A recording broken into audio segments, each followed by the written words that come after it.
ભાજપના પ્રદેશ અધ્યક્ષ બન્યા બાદ જગદીશ વિશ્વકર્મા બુધવારે પ્રથમવાર કચ્છની મુલાકાતે આવ્યા હતા.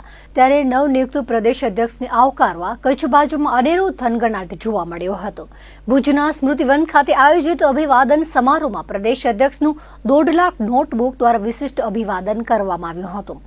આ નોટબુક નવા શૈક્ષણિક સત્રમાં જરૂરતમંદ છાત્રોને આપવામાં આવશે.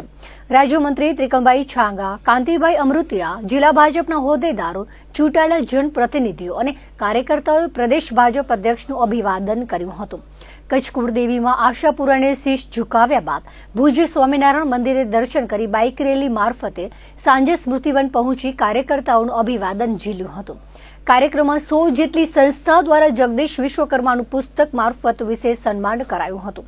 ભુજમાં પ્રદેશ અધ્યક્ષના આગમનને લઈ સર્કલોને શણગારવા સાથે વિશાળ હોર્ડિંગ્સ પણ લગાવવામાં આવ્યા હતા. અભિવાદન સમારોહમાં પ્રદેશ પ્રતિનિધિ અને ઇન્ચાર્જ ધવલભાઈ દવે અને સહ ઇન્ચાર્જ ડોક્ટર ઋત્વિક પટેલ વિશેષ ઉપસ્થિત રહ્યા હતા.